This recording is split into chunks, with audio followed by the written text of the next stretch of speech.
Yet in the middle of the desolation, thousands of cockatoos fly together in a raucous, defiant mob. They don't just survive, they thrive.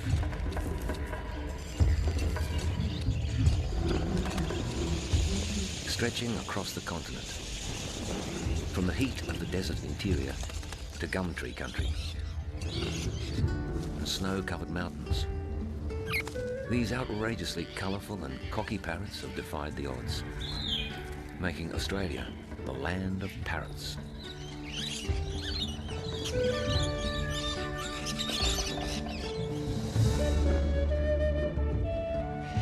Before Australia had deserts, rainforests covered the continent. Today, just a few isolated patches remain.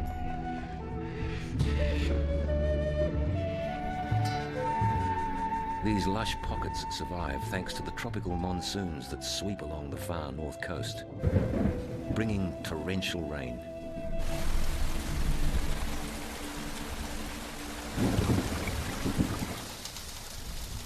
In these forests, a brilliant array of parrots adapted crafty beaks and dexterous toes to crack the rich bounty of seeds and fruit.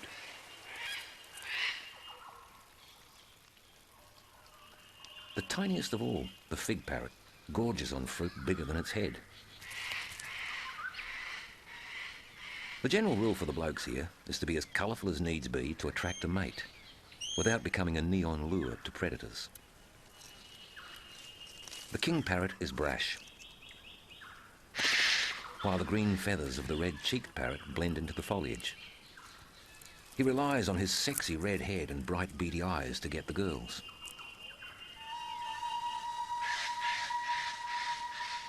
But one of the most amazing birds in the world is the eclectus parrot, because it breaks virtually every rule in the evolutionary rule book. The male is green, and the female, red.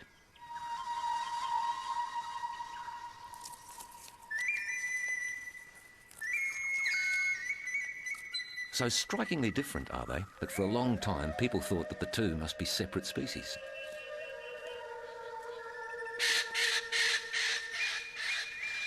Scientist Rob Heinsohn set out to discover the secrets of this rare creature. Eclectus parrots are the pinnacle of parrot evolution. Their coloration has gone into uncharted waters. They are so different, and I just needed to know why. Okay. Well, I've disturbed them now, but I had to do that just to see if they were occupying the hollows. And one did indeed come out of one of the hollows, so it's a very good sign at this stage. And it does mean that it's worth putting a line up and climbing the tree and having a closer look. But there was just one problem. I have a terrible, terrible fear of heights. I was getting dizzier by the moment, but I was also driven by an incredible desire to see what was inside those hollows. So I overcame that fear. I forced myself to stay steady on the rope and to keep climbing. Hey, Lindsay, got eggs? That's absolutely fantastic. It means they're breeding again. Let's go up to the other hole and see how they're doing. And I went up 15 metres, 20 metres, 25 metres, and finally I reached the nest hole I was looking for. I reached inside, had a look inside, and there were two beautiful little chicks.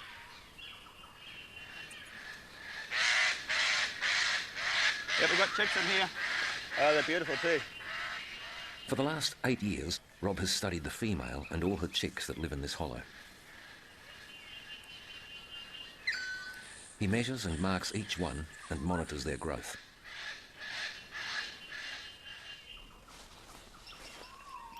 This doesn't seem to upset the chicks or stop their mum from nurturing them.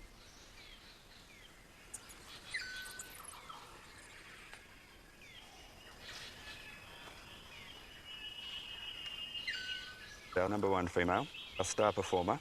She's just done what she typically does. She just produces healthy little guys like this.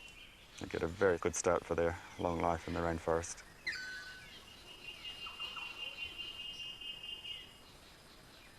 A good hollow is hard to find, and the female guards hers fiercely. We've spent a lot of time just watching her at the nest hollow. We built hides in neighbouring trees, and we spent a lot of time in the treetops. and we just watched the female's behaviour.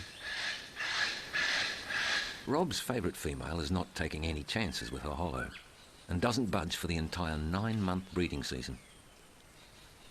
She is totally reliant on the male to bring her food. A bit like Meals on Wheels. She's acting like an invalid, staying at home. The males are out there doing all of the work, coming and going all day long, purely for the right to regurgitate some food to her. And of course, they're hoping to get sex in return. But this female wasn't just being attended by one male. She was getting lots of attention. In fact, 7 males were lining up to feed her. And she was mating with all of them. And we worked out that this was, in a way, a form of trickery. She was trying to give them the idea that they all had a chance of being the dads. And that would give them extra incentive to go off and find the food. But the DNA tests on the chick's feathers reveal something astonishing. Of the 24 young she's produced in the last 8 years, 19 are from the same super stud male. To complete the picture, Rob wanted to know how far the males were going on their feeding trips. We captured a whole lot of males and we put transmitters on their tails. We mounted aerials on the wings of the plane and we set out and followed them across country from the sky. Incredibly, the lovesick male gathered food from a home range of up to 100 square kilometres.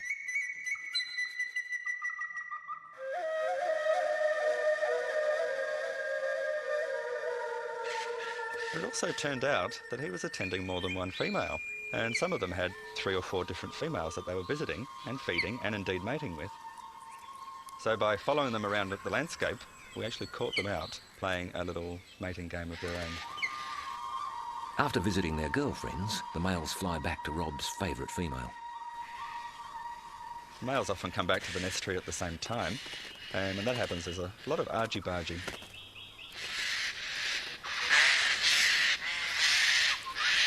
With such different lifestyles, the huge colour difference between the sexes makes a lot of sense. The male's green. Very important for them to remain camouflaged when they go across country, getting food from the fruiting trees. Males seem to use the red under their wings very judiciously to get the female's attention. In contrast, the female's red is the very conspicuous long-distance signal. She shines like a beacon. It screams at other birds, especially females. Keep away, this hollow is occupied, don't bother coming near because I will beat you up. No other bird in the world mates like this. It's a sex strategy that's been perfected over an incredibly long time in these ancient forests. While the eclectus were doing their thing, elsewhere on the continent, dramatic changes gave rise to a whole new range of parrots. Millions of years ago, most of Australia's rainforests gradually dried and became open woodlands. Many parrots were able to adapt to the new and tougher conditions.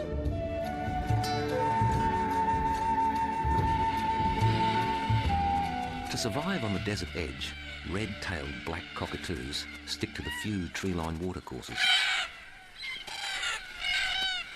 As the sun drops, the birds arrive from all directions.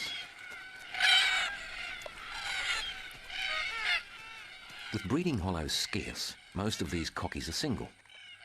The local watering hole is their pickup joint, and the evening quickly turns into a boisterous party.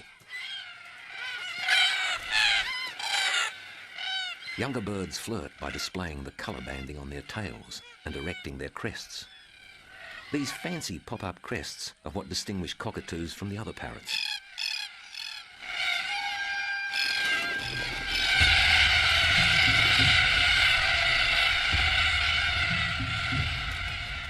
These opportunistic cockies thrived and spread out as the continent dried. During the last ice age, winds lashed the land and heaped sand into vast dunes.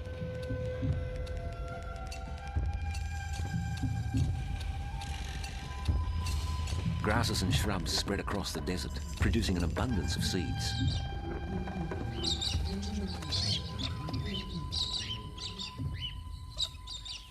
The galahs were quick to take advantage of the new foods. They were not fussy eaters and went just about everywhere, eating almost anything. Today, there's barely a patch of Australia without these extroverted cockies. But the opportunistic galahs were not the only ones to try new foods. The less common Major Mitchell cockatoos have recently acquired a taste for paddymelons.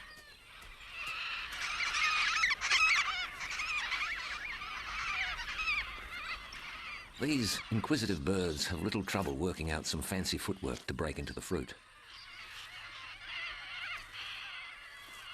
Their new cuisine arrived as part of an exotic smorgasbord.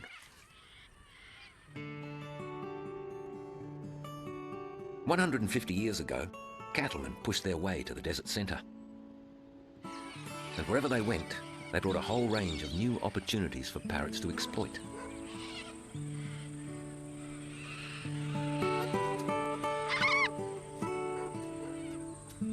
Paddymelons were introduced to feed the camels of the Afghan traders as they travelled the outback supplying the isolated properties.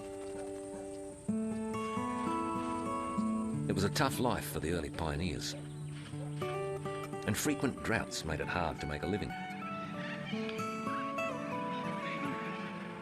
Adding to the farmers' woes, the cockatoos soon worked out that where there was stock, there was stock feed. All this free fast food made life pretty cushy for generations of cockatoos, and their numbers boomed.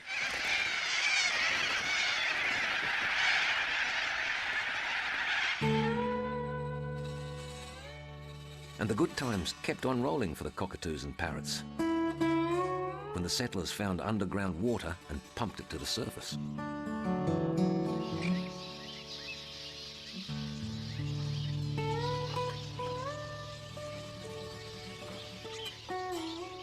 Man-made water holes helped parrots spread and survive where they couldn't have done before. Ringneck parrots, budgerigars, pale-headed rosellas all come in to drink in family groups. Mulga parrots can live in waterless areas, but no one in the outback turns down a free drink.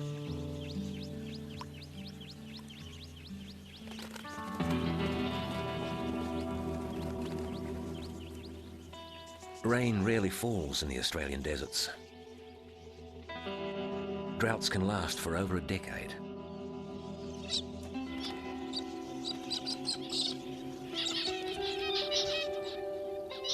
Water holes turn to mud.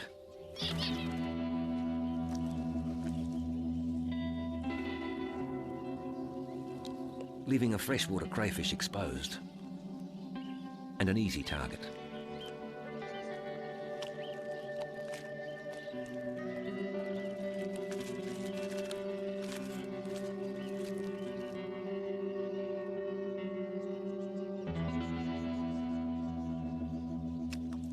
The wildlife has adapted to survive the times when the rivers vanish into puddles. And the dams are turned to cracked and useless crusts.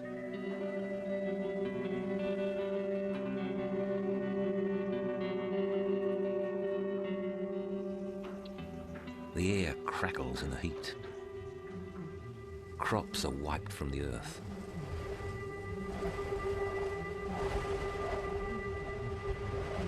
And the parched interior waits for rains that never seem to come.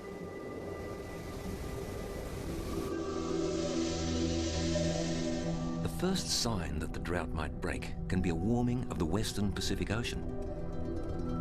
Cyclones form by sucking up heat and moisture from the sea as they power in towards the coast.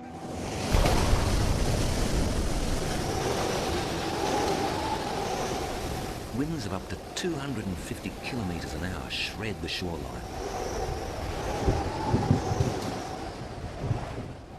As the cyclone heads inland, it weakens and turns into a huge rain depression.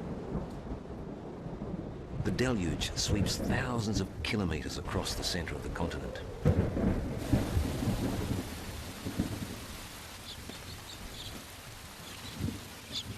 And cockatoos cockatiels celebrate with a rain dance. Within hours, every riverbed fills with life-giving water.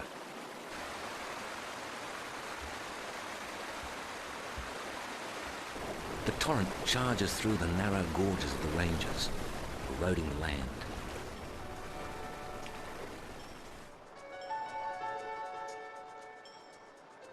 Ribbons of nourishment snake across the continent towards the parched centre.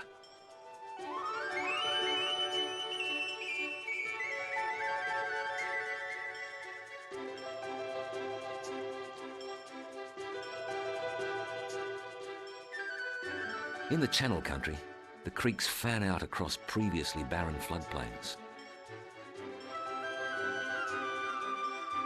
And for a brief time, the desert is given the kiss of life.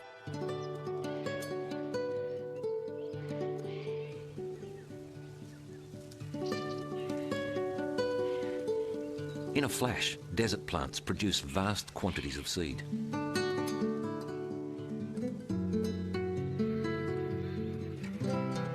Somehow, waterbirds sense the transformation and travel vast distances.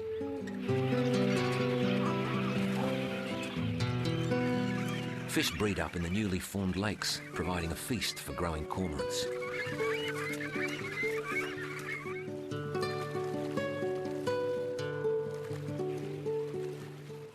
Brolgers arrive in search of the roots of sedges.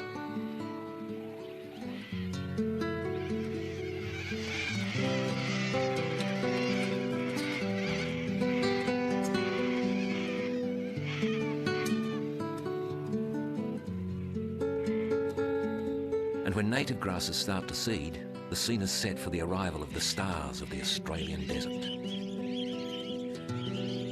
The budgerigar. We keep them in cages, but in the wild, budgies roam the vast outback.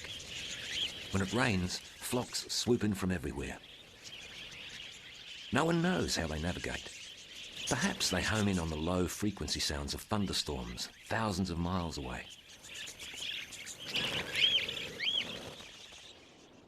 Their aim is to breed furiously while the conditions are right.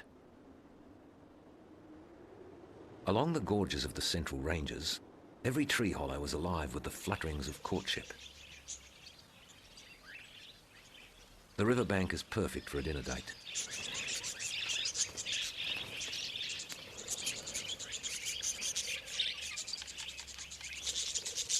In the budgie mating game, you need to be camouflaged while feeding on the ground, but still spunky enough to impress a potential mate. And the way budgies see each other's feathers is different to the way we see them.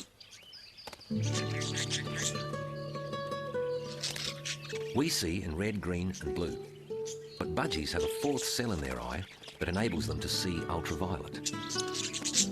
When UV rays hit some parts of the budgie's plumage, they give off a reflective glow. It's a fair bet the female will choose the brightest, sexiest male.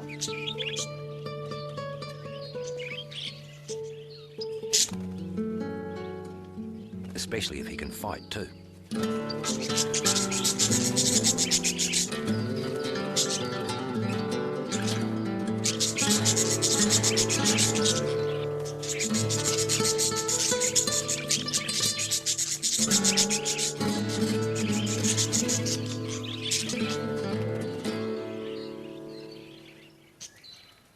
With his rival dispatched, the male can now get down to the serious business of wooing the female. Not only do budgies have highly reflective UV markings, some parts of their plumage actually become fluorescent. Their necks and heads in particular.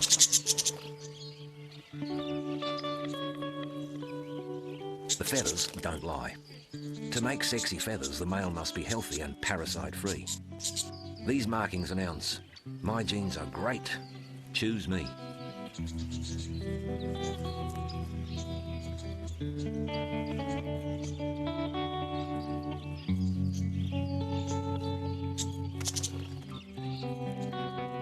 And if she does, he treats her to a slap-up meal by regurgitating food into her mouth.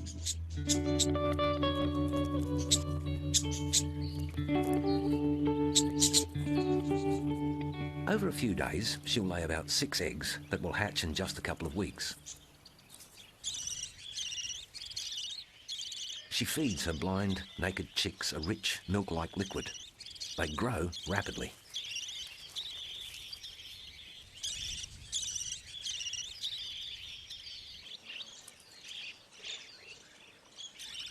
Within 12 days, their wing feathers come through.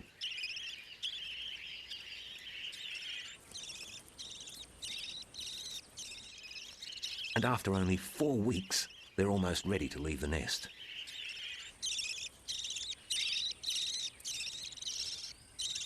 Incredibly, these chicks will be ready to breed in just 60 days after hatching. It's a super quick turnaround to get the young out of the nest while the going is good.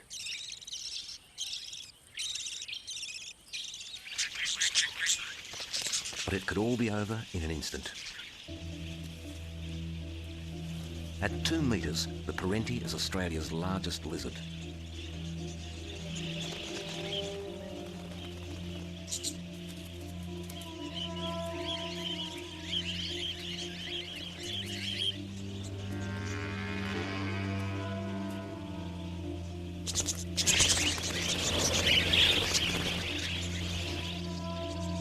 A tireless predator, it covers great distances in search of food.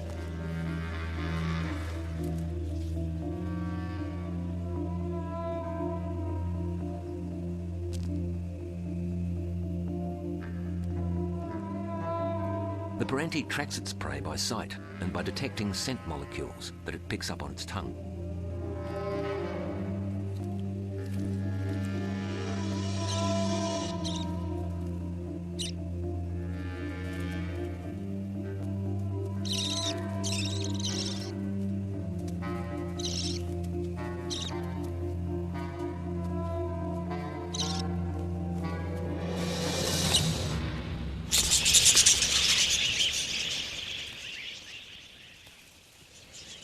In the air, they're not nearly so vulnerable.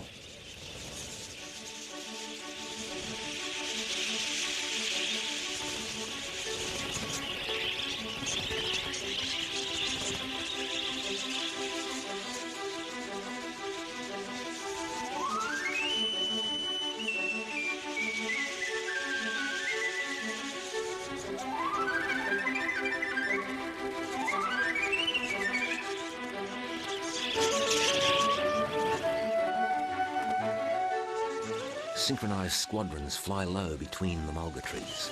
The colours on their backs camouflage them against the grasses.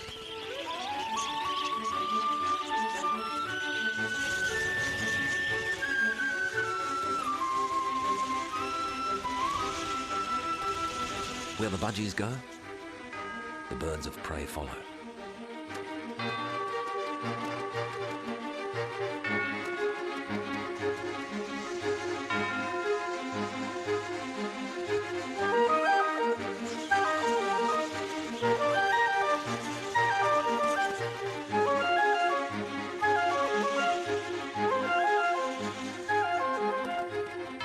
What the hunter is looking for is a weak link.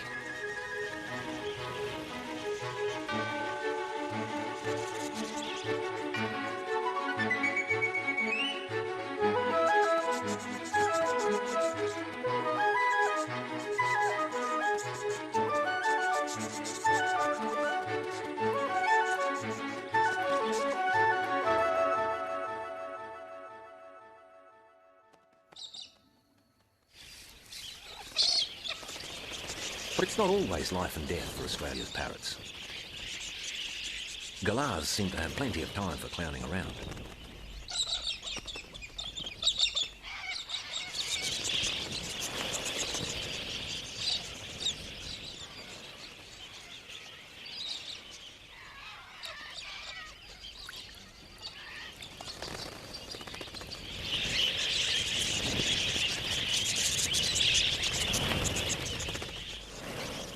In some years, budgies breed up into such numbers that they become, for a time, Australia's most numerous parrot.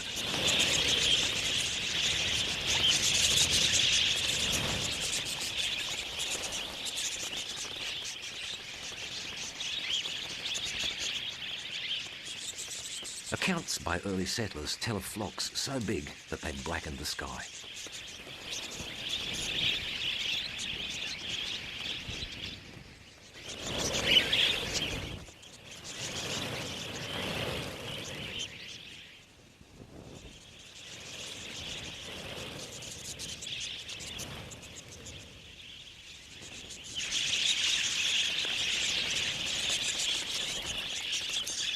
But the good times can only last for so long. And as the country dries out again, breeding comes to a halt. Having raised several generations, the budgies disperse, resuming their nomadic life in the desert, waiting for the next big rains. Whenever that may be.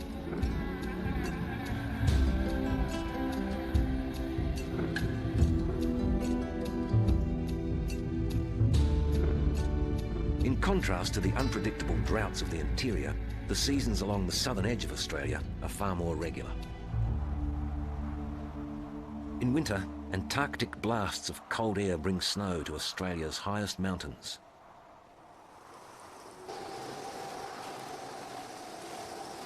Wombats can forage in any weather.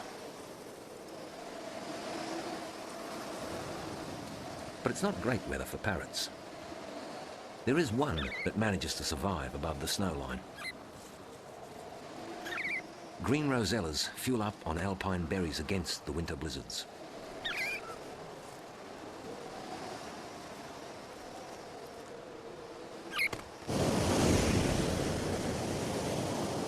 Down at sea level, the cold fronts bring gale-force winds. Great for surfers, treacherous for almost anything else. If you're a rock parrot, you must learn to like your plants heavily salted.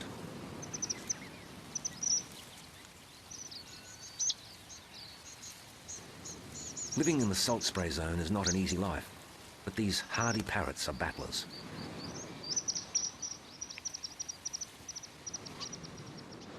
Things get a little easier in the nearby coastal heath.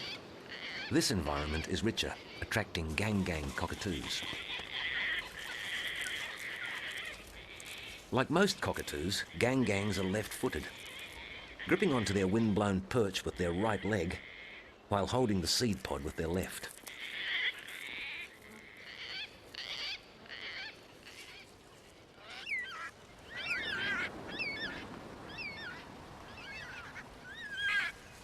Yellow-tailed black cockatoos also favour their left foot when tackling the large seed-bearing cones of the Banksia tree.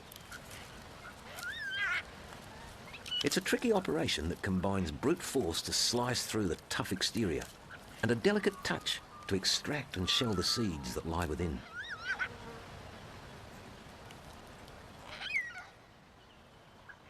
But the very plants that these parrots need to survive must be burnt in order to regenerate. All this takes is a thunderstorm.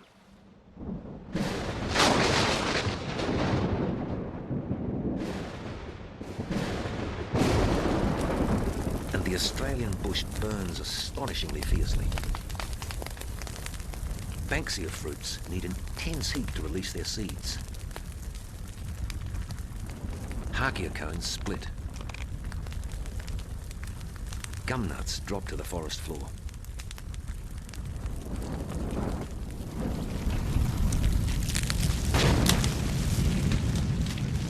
Oil in the eucalyptus leaves is as explosive as petrol.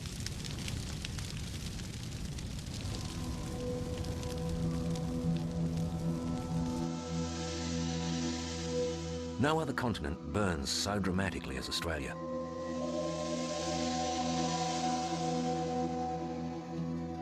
Some fires consume millions of hectares.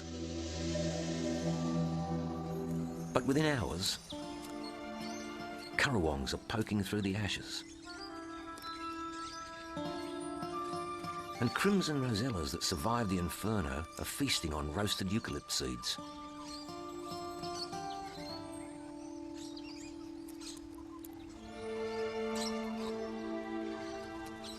Just a few days later, eucalypts sprout green shoots.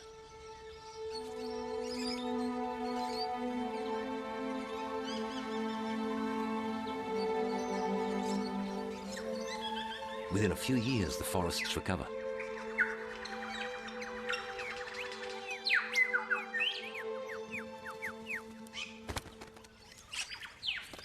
And there's plenty of food. So it's time for crimson rosellas to start breeding again. With their bright plumage, parrots seem to be screaming out to potential predators, "Free food, come and get it."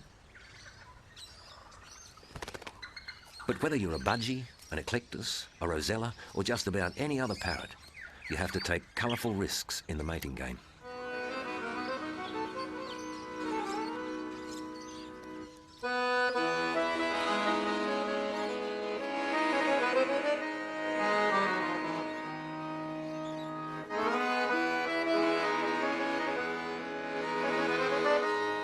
Sometimes you can have the best of both worlds.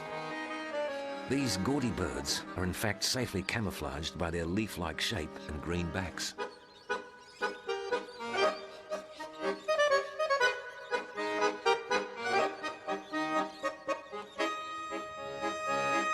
Although they haven't quite mastered a disguise for the Australian suburbs. Ever since Australians started planting native trees in their cities, food is laid on. And parrots happily accept the invitation.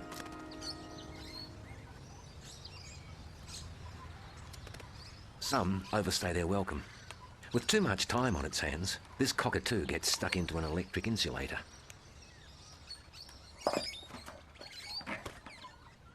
While the maniacal Corella will attack everything in its path, even bitumen road. And then, the neighbour's lawn. But such destructiveness is minor compared with what they do to farmers.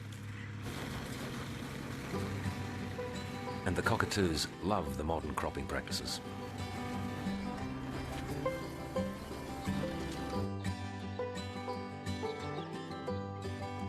A generation ago, Lakeland was open to intensive farming. It was ideal country for maize and peanuts. And as the crops grew, the sulphur-crested cockatoos moved in.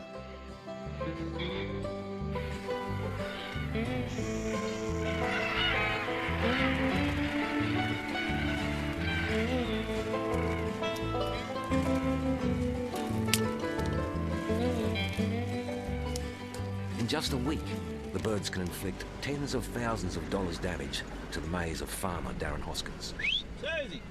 The numbers have bred up over the years.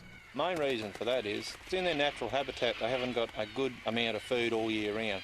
Where in the valley here in Lakeland, even in the driest part of the year in August, September, when it's extremely dry, there's still crop residue on the ground, and the birds have got to feed all year round. With that, they can continue to breed 12 months of the year, no problems at all. There's food and there's water here on hand, so they've got it laid on. I think it's terrific. When they've finished with the maize, the cockies head for the peanut fields, where they pick apart the hay bales.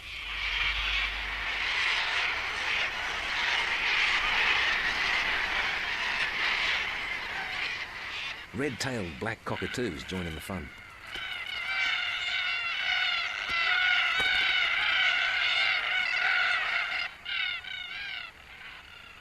So how does the farmer try and control them? Basically just driving around and shooting at them with a high-powered rifle. Just the noise alone is enough to scare them, or even tooting the horn. But it's a full-time job for 2 to 3 months of the year, non-stop. Basically all you're doing is just driving around following the cockatoos from one paddock to another until the day warms up. It gets too warm for them, so they go back and roost in the trees. Then they come back again and commence their feeding. And then we commence to chase them again, which is bloody annoying.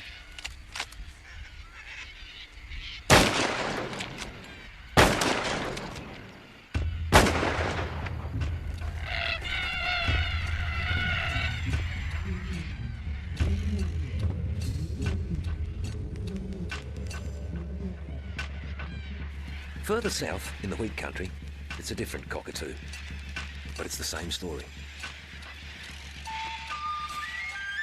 In small doses, little corellas are a delightful and entertaining bird.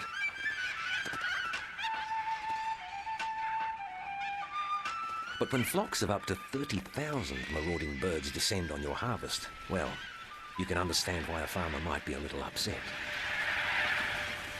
The grain is stored in giant bunkers and protected by thick canvas, but the canvas is no match for their sharp beaks.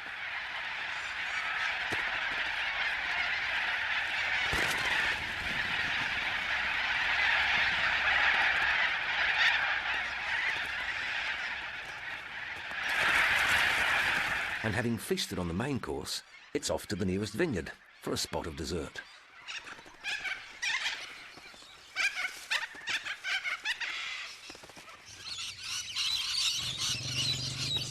For lychee farmers, rainbow lorikeets are the enemy. The farmers spend every daylight hour patrolling their orchard to keep the birds at bay.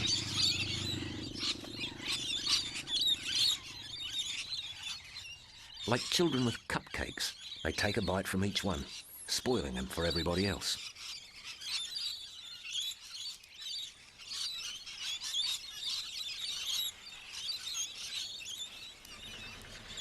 For the farmer, it's a race to see who gets to the ripest fruit first.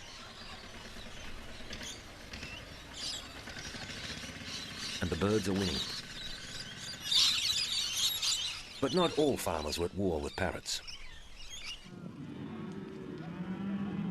A Queensland cattle station has become an unlikely refuge for a rare turquoise beauty, the golden-shouldered parrot.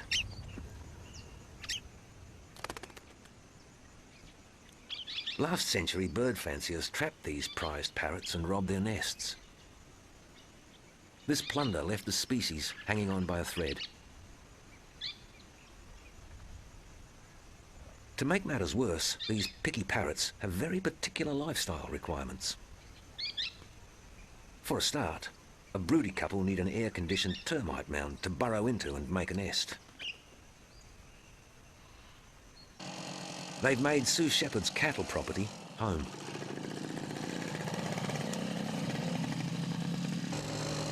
And every breeding season for 30 years, she's been riding hundreds of kilometres, checking every mound for chicks.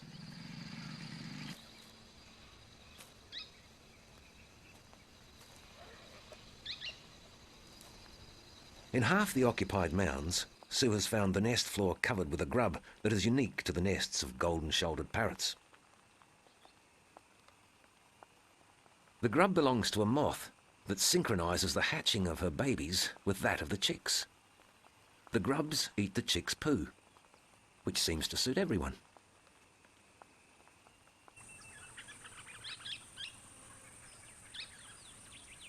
Meanwhile, the chicks' parents go looking for food together. When they return, Dad flies to the mound to check that all is safe.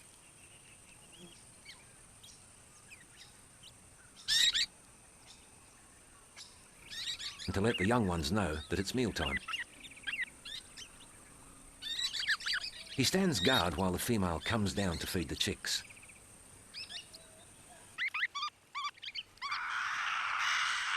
An exhausting schedule when your chicks need 4 or 5 feeds a day.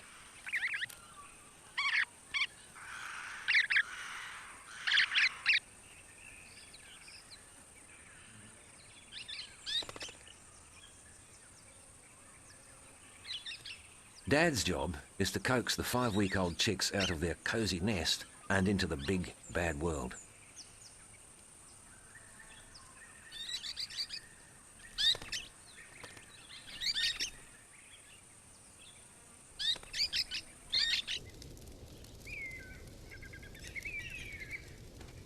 It's the dry season, which means it's hard for the young birds to find food in the thick grass. So Sue helps nature along, burning the bush and exposing the next meal.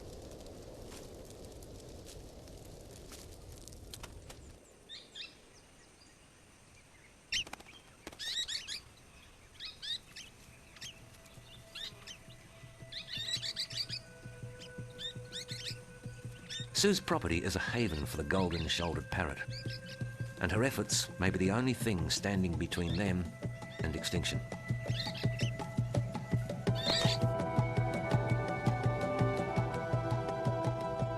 Even further north, in the remote woodlands of Cape York Peninsula, there's a parrot that's intrigued scientists for a century.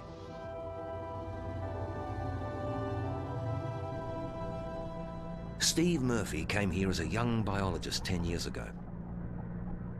His quest was to unlock the secrets of the world's most spectacular cockatoo, the palm cockatoo.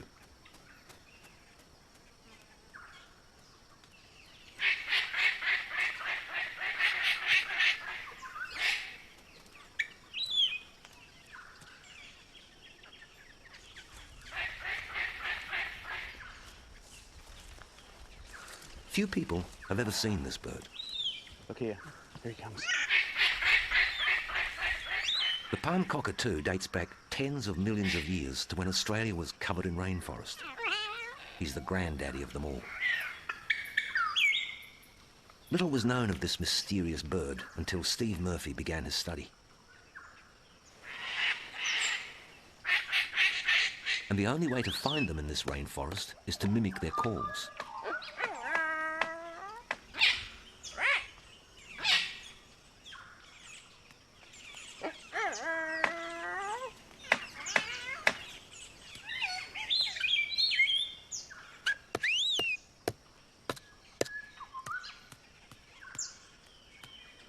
They've got a huge repertoire of calls that they use in display. The hello call they make is part of the display. It seems to be made almost as if they're saying hello to their partner or their neighbouring cockatoos. Unlike other cockatoos, palm cockatoos don't live in flocks. They pair up with a mate and seem to stick with them for life. And they can live for up to 90 years. One cockatoo in captivity had her first chick at 54.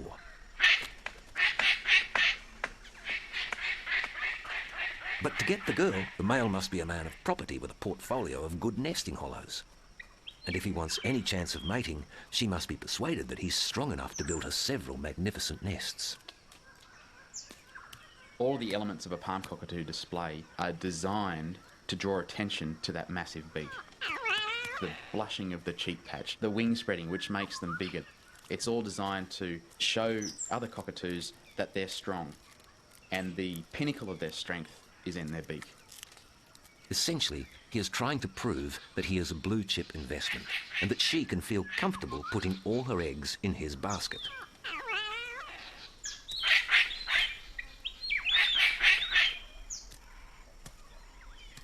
They join up every morning and afternoon at these nest hollows. And they catch up on the day's events, and it really does sound like you're listening to an old married couple sometimes. I mean, the analogy continues. It's just like humans and the pride that humans have in their houses. Palm cockatoos are exactly the same.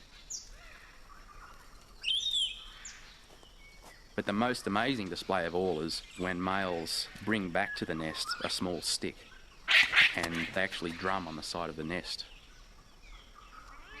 Maybe it's because palm cockatoos live so long that they have time to learn so much.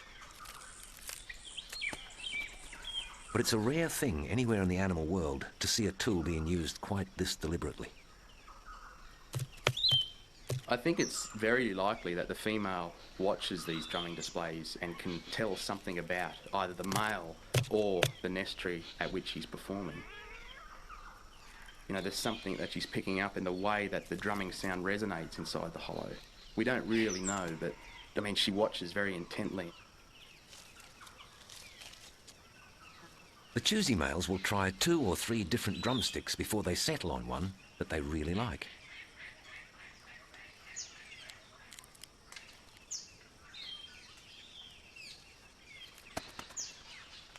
When they actually perform the drumming display at the nest, it does seem to have a rhythm.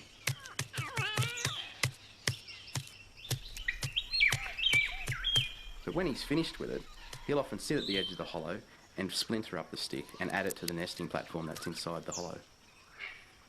If the female is impressed, she will walk down and join him at the entrance of the nest to see if it's good enough to breed in.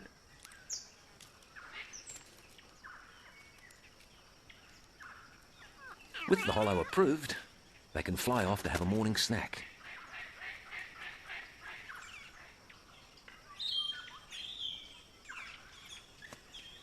The local birds gather at trees that are in fruit. That really powerful beak that palm cockatoos have, which is by far the biggest beak of any of the cockatoos, it allows them to eat foods that other cockatoos and other animals in general just simply can't access. I think palm cockatoos are very intelligent. You've only got to watch a pair courting at their nest or a male fashioning a drumstick to realise that there is complicated thought going in that big head of theirs. Of course, these regal palm cockatoos are not the only clever ones. All parrots are smart. Whereas most birds only learn when they're young, parrots continue through long lives to accumulate knowledge and pass it on to their mob. Combine this brain power with their crafty beaks and agile toes, and it's almost as though parrots were pre-adapted for this changing continent. From the drying of the land to the arrival of Europeans, these brightest of birds have thrived, making Australia the land of parrots.